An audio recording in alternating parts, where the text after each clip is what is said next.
और शुरुआत करते हैं सबसे बड़ी खबर के साथ। सर्दियों में हमला कर सकता है हिंदुस्तान, ऐसा चीन ने कहा है। भारत की आक्रामकता से चीन डर गया है और चीन का नया शिगुफा उसने छोड़ा है। दिल्ली की सरकार पर राष्ट्रवादियों का दबाव है, यह आरोप चीन ने लगाया। हमला नहीं किया तो राष्ट्रवादी निराश हो जाएंगे। सरकारी अखबार ग्लोबल टाइम्स में चीन ने ये झूठ बयां किया है। भारत की आक्रामकता से डरे चीन ने ये नया शिगुफा छोड़ा है और कहा है कि सर्दियों में हमला कर सकता है भारत।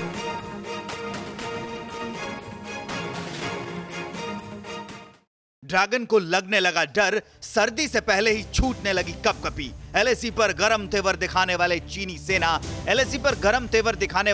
सेना पीएलए को सर्दी आने से पहले ही भारतीय सैनिकों के डर से पसीने छूटने लगे हैं। चीन की सेना डर रही है कि भारत चीन पर हमला न कर दे।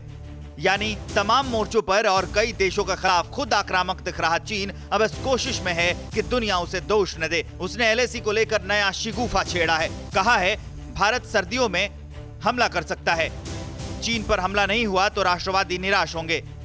ड्रैगन भारत की सीमा ही नहीं बल्कि देश के आंतरिक मामलों में भी हस्तक्षेप करने की हिमाकत कर रहा है। पीएम मोदी और भारतीय सेना के शौर्य से बौखलाया चीन के सरकारी मीडिया ग्लोबल टाइम्स के मुताबिक पीएम मोदी और भारतीय सेना के शौर्य से चीन बौखला गया है। चीन के सरकारी भोंपू मीडिया ग्लोबल टाइम्स के मुताबिक मोदी सरकार को कांग्रेस हिलाने की ताक में है। जाहिर है कि चीन कांग्रेस को अपना हितैषी मान बैठा है। बीजेपी से लेकर कांग्रेस पर तल्ख हो गई है। बीजेपी के प्रवक्ता संबित पात्रा ने साफ कहा है कि चीन का एजेंडा कांग्रेस चला रही है। बीजेपी ने यहां तक कहा कि मां बेटे ने चीन में ईमान गिरवे रखा है। जाहिर है मोदी की हर चाल पर मात खा रहे हैं। मोदी सरकार से एलएसी का मोर्चा हो या अंतर्राष्ट्रीय मोर्चा, हर कहीं मुंह की खानी पड़ रही है। सरकारी अखबार ग्लोबल टाइम्स में यह फर्जी आशंका जताते हुए कहा गया है कि राष्ट्रवादियों को खुश करने के लिए दबाव में मोदी सरकार है। गौर करने वाली बात यह है कि चीन का कांग्रेस की तारीफ करने वाला राग अमेरिकी राष्ट्रपति डोनाल्ड ट्रंप के उस बयान के बाद आया है जिसमें उन्होंने अपने धुर विरोधी चीन के खिलाफ एलएसी पर पीएम मोदी की पीठ थपथपाई। उन्होंने इस बात की तारीफ की कि चीन की बेजा हरकत के खिलाफ सैन्य कार्रवाई और हर हिमाकत का मुंहतोड़ जवाब पीएम मोदी ने दिया। और चीनी हिमाकत का मुंह तोड़ जवाब देने की तैयारी है। एलएसी के पास भारत ने तोपों की तैनाती बढ़ा दी है। लेह लद्दाख के लिए लगातार तोपें रवाना की जा रही हैं।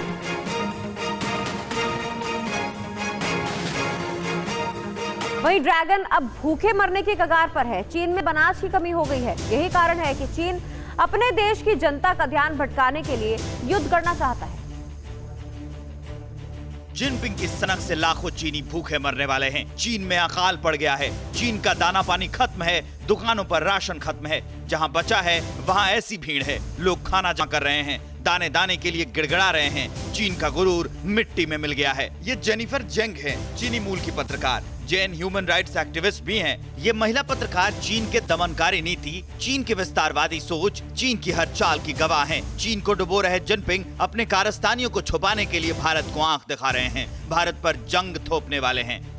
ड्रैगन भारत को अपने छल में उलझाने का ख्वाब देख रहा है। चीन को परवाह नहीं, चाहे जंग में कितने भी चीनी क्यों न मर जाए। इसलिए एलएसी पर चीन बारूद बिछाकर बैठा है। 3488 किलोमीटर लंबी सरहद के किसी भी छोर पर किसी भी वक्त चीन जंग का बिगुल फूंक सकता है। ये बात चीनी पत्रकार भी कह रही हैं। चीन भुक्खड़ नंबर 1 है। विस्तारवादी सोच ड्रैगन को जमीन की भुक्खड़ बनाती है। लेकिन एक और कड़वा सच है कि जिसे जिनपिंग एटमी जंग की धौंस दिखाकर छिपा रहा है, अपने उस्ताद माओ त्से तुंग की तरह भारत पर 1962 की तरह जंग थोपने का मन बना रहा है। सुपर पावर चीन को अपनी नाक कटने का डर है। दुनिया में थू थू होने का अंदेशा है। चीन की हालत 1960 जैसे है। चीन में जिनपिंग का सिंहासन खतरे में है।